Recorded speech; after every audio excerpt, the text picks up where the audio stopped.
रेनू की शादी हुए 5 साल हो गए थे। उसके पति थोड़ा कम बोलते थे, पर बड़े सुशील और संस्कारी थे। माता पिता जैसे सास ससुर और एक छोटी सी ननद और एक नन्ही सी परी भरा पूरा परिवार था। दिन खुशी से बीत रहे थे। आज रेनू बीते दिनों को लेकर बैठी थी। कैसे उसके पिताजी ने बिना मांगे 30 लाख रुपए अपने दामाद के नाम कर दिए, जिससे उसकी बेटी खुश रहे। कैसे उसके माता पिता ने बड़ी धूमधाम से उसकी शादी की। बहुत ही आनंदमय तरीके से रेनू का विवाह हुआ था। खैर, बात ये नहीं थी। बात तो ये थी कि रेनू के बड़े भाई ने अपने माता पिता को घर से निकाल दिया था, क्योंकि पैसे तो उनके पास बचे नहीं थे। जितने थे उन्होंने रेनू की शादी में लगा दिए थे। फिर भला बच्चे माँ बाप को क्यों रखने लगे। रेनू के माता पिता एक मंदिर में रुके थे। रेनू आज उनसे मिल के आई थी और बड़ी उदास रहने लगी थी। आखिर लड़की थी, अपने माता पिता के लिए कैसे दुख नहीं होता। कितने नाजों से पाला था उसके पिताजी ने, बिल्कुल अपनी गुड़िया बनाकर रखा था। आज वही माता पिता मंदिर के किसी कोने में भूखे प्यासे पड़े थे। रेनू अपने पति से बात करना चाहती थी। वो अपने माता पिता को घर ले आए, पर वहाँ हिम्मत नहीं कर पा रही थी, क्योंकि उनके पति कम बोलते थे, अधिकतर चुप रहते थे। जैसे तैसे रात हुई और रेनू के पति व पूरा परिवार खाने के टेबल पर बैठा था। रेनू की आंखें सहमी थी।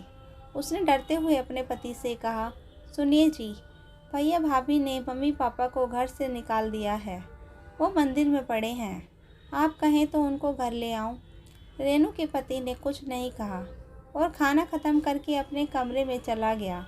सब लोग अभी तक खाना खा रहे थे, पर रेनू के मुख से एक निवाला भी नहीं उतरा था।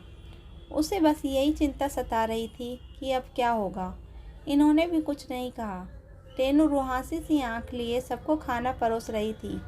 थोड़ी देर बाद रेनू के पति कमरे में बाहर आए और रेनू के हाथ में नोटों का बंडल देते हुए कहा, इससे मम्मी डैडी के लिए एक घर खरीद लो और उनसे कहना वो किसी बात की फिक्र ना करें, मैं हूँ। रेनू ने बात काटते हुए कहा, आपसे पास इतने पैसे कहाँ से आए जी।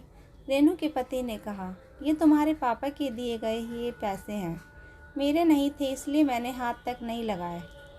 वैसे भी उन्होंने ये पैसे मुझे ज़बरदस्ती दिए थे। शायद उनको पता था एक दिन ऐसा आएगा।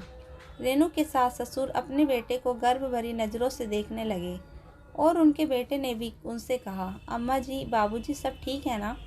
उसके अम्मा बाबूजी ने कहा, बड़ा नेक ख्याल है बेटा, हम तुम्हें बचपन से जानते हैं। तुझे पता है अगर बहू अपने माता पिता को घर ले आई तो उनके माता पिता शर्म से सर नहीं उठा पाएंगे कि बेटी के घर में रह रहे हैं और जी नहीं पाएंगे। इसलिए तुमने अलग घर दिलाने का फैसला किया है। और रही बात इस दहेज के पैसे की, तो हमें कभी इसकी ज़रूरत नहीं पड़ी, क्योंकि तुमने कभी हमें किसी चीज़ की कमी नहीं होने दी। खुश रहो बेटा, कहकर रेनू और उसके पति को छोड़ सब सोने चले गए। रेनू के पति ने फिर कहा, अगर और तुम्हें पैसों की ज़रूरत हो तो मुझे बताना, और अपने माता पिता को बिल्कुल मत बताना घर खरीदने को पैसे कहाँ से आए। कुछ भी बहाना कर देना, वरना वो अपने को दिल ही दिल में कोसते रहेंगे।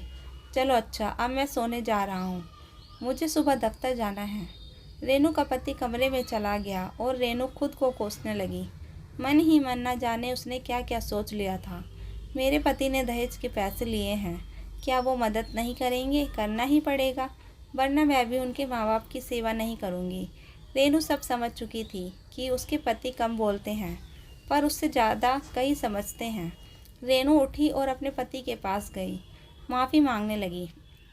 उसने अपने पति से सब बता दिया। उसके पति ने कहा, कोई बात नहीं, तुम्हारी जगह अगर मैं होता तो यही सोचता। रेनू की खुशी का कोई ठिकाना नहीं था। एक तरफ उसके माँ बाप की परेशानी दूर, दूसरी तरफ उसके पति ने माफ़ कर दिया। रेनू ने खुश और शर्माते हुए अपने पति से कहा, मैं आपको गले लगा लूं। उसके पति ने अट्टहास करते हुए कहा, मुझे अपने कपड़े गंदे नहीं करने, और दोनों हंसने लगे। और शायद रेनू को अपने कम बोलने वाले पति का ज़्यादा प्यार समझ में आ गया था। तो दोस्तों, इस कहानी को लेकर आपकी क्या राय है, कमेंट बॉक्स में ज़रूर बताएं। और अगर कहानी अच्छी लगी हो तो प्लीज़ लाइक करें। अगर आपने हमारे चैनल को अभी तक सब्सक्राइब नहीं किया तो ज़रूर कर लीजिए। तो मिलते हैं ऐसी ही मोटिवेशनल कहानी के साथ। Thank you for watching.